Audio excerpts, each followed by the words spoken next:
Craftsman EZ-3 Lawnmower, removing side panels and deck control arm. William Hovey Smith, 2024.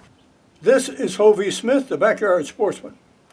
And once again, we're working on stripping down the Craftsman EZ-3 Lawnmower. And we are up now to the control system here, and the side plates and the steering, the gearage, as well as the mower lift assembly processes. And we've already done some work here. We have removed several pieces on this side so we could get at the engine properly. And now we're going to remove these exterior connections, pull this plate forward and down and away, and on the other side do the same thing so we can lift and work this whole assemblage off the mower. A particular reason for this work is I have already removed the mower deck and have already attached it to the lawnmower I'm restoring to use.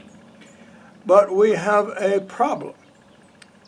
I cannot see very well how the drive elements of the lawnmower deck connect. There are 6 pins. I've installed 5.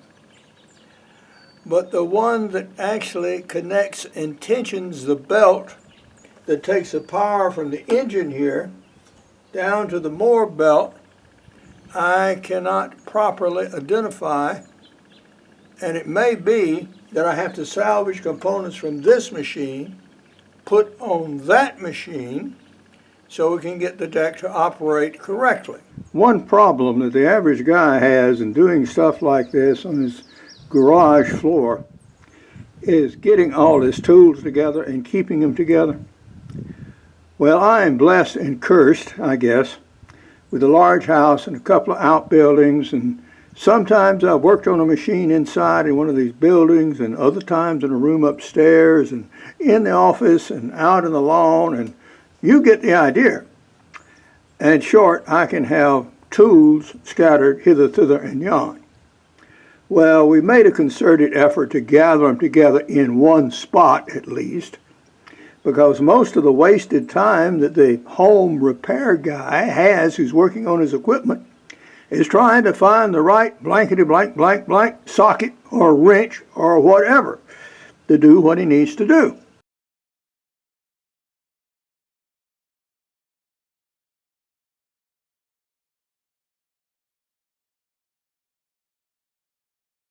On this rod, or actually more like an axle, since it goes all the way through the machine, I think, you have this retainer, and you have these 2 zinc washers.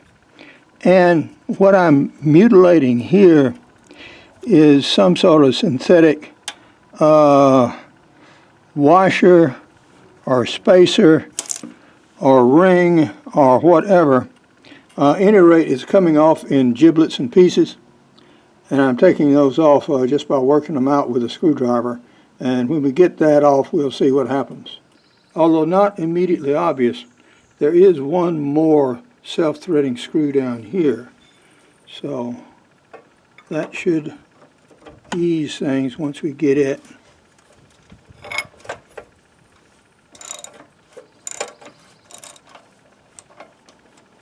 All right. Okay, let's see what we got here. If we can take this off without moving this first.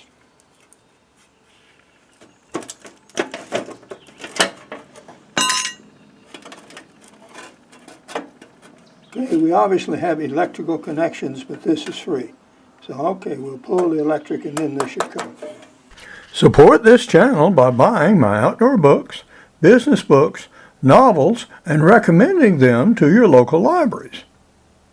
Now, I don't care if you exhibit at your local county fair or are doing international business at major trade shows.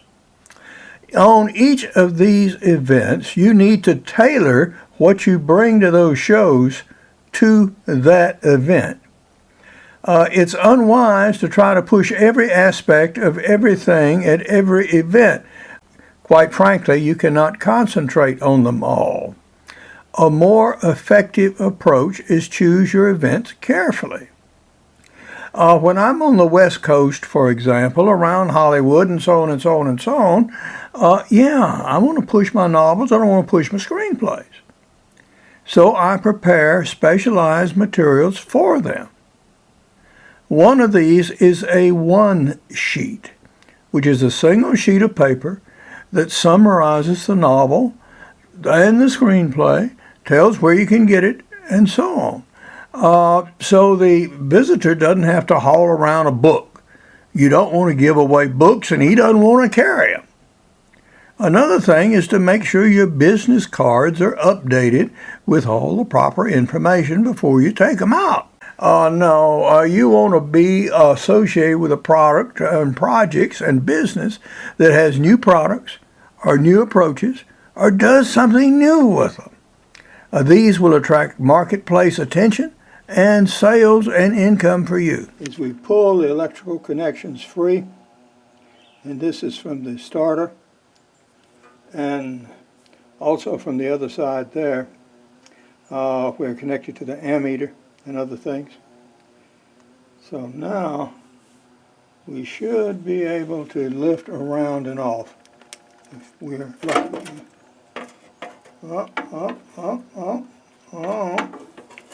We're still hung by something.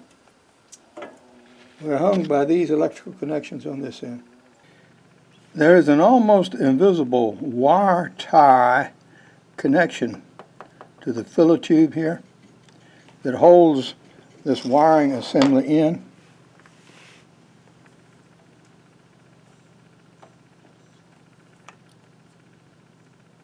Right there.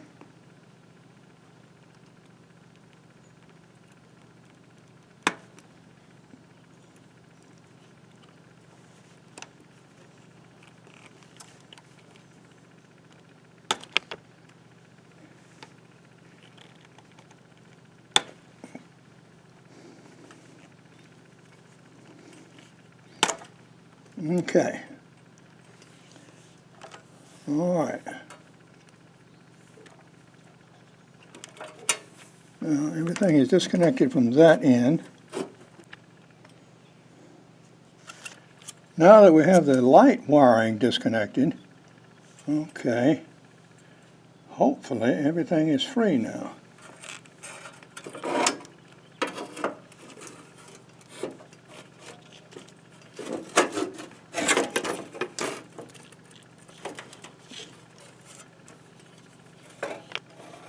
All right. Now,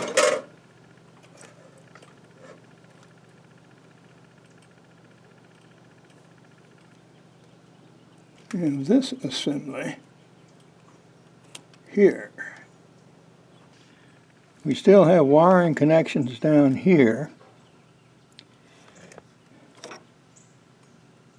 and this rod and this unit, but we see now this is the unit that goes down and actually connects to the mower deck that I was interested in seeing.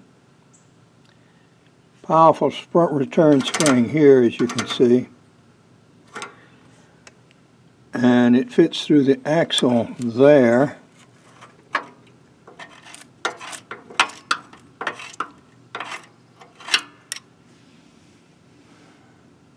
And this fitting, can't tell how it's attached.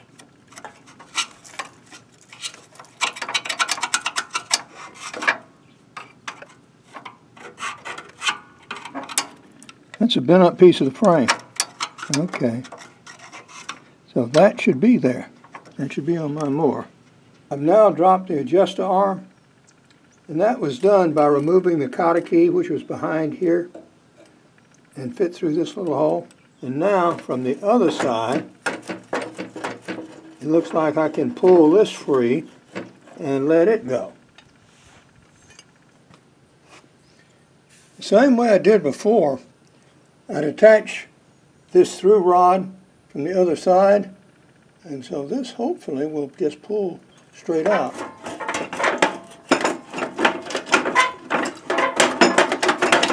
And connect it to something else here.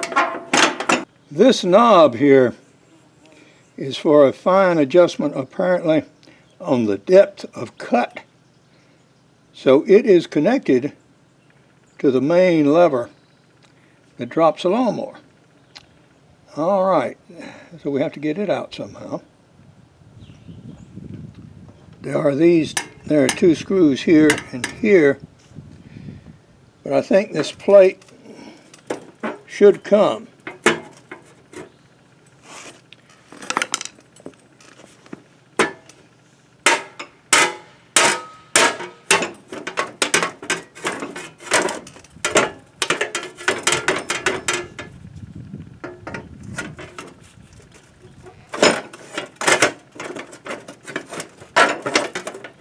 Almost.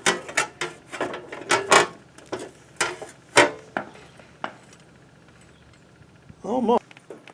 With some good force under here with the claw hammer and judicious prying, this plate finally came through. If I can wiggle it around the other parts here. There we go. Oh, what? That one is off. And now we can get at and free the linkages here, so we'll be able to lift off these other components. I now see how this fine adjustment system works to control the height of the cut. You twist the knob here, and then that rotates this, and then that puts actual lift or depression on the blade, so you can really adjust the cut to a high degree of precision. More than I need to do certainly on this lawn, but if I guess you're cutting a golf course, you want it just so. We're going to start with the top side now, and this is of course where the steering wheel was, and we'll remove these components because this plate has to come this way.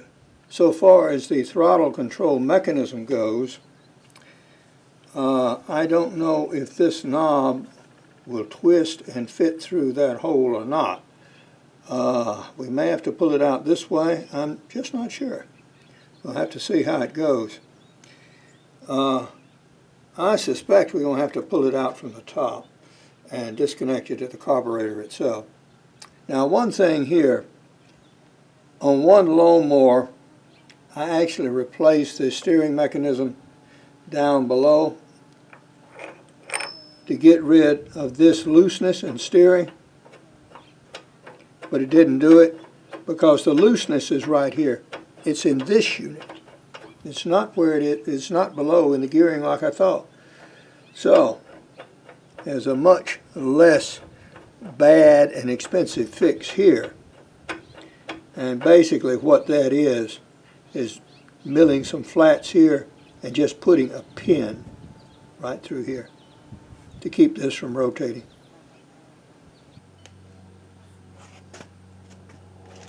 Now that we have this through bolt with its locking nut removed, this should slowly just tap off the frame. Now that this assembly is somewhat loose, control arm mechanism I think can be worked out of there. Loose, we can finagle. There we go. This is an integral unit. It has to go in very much like it is.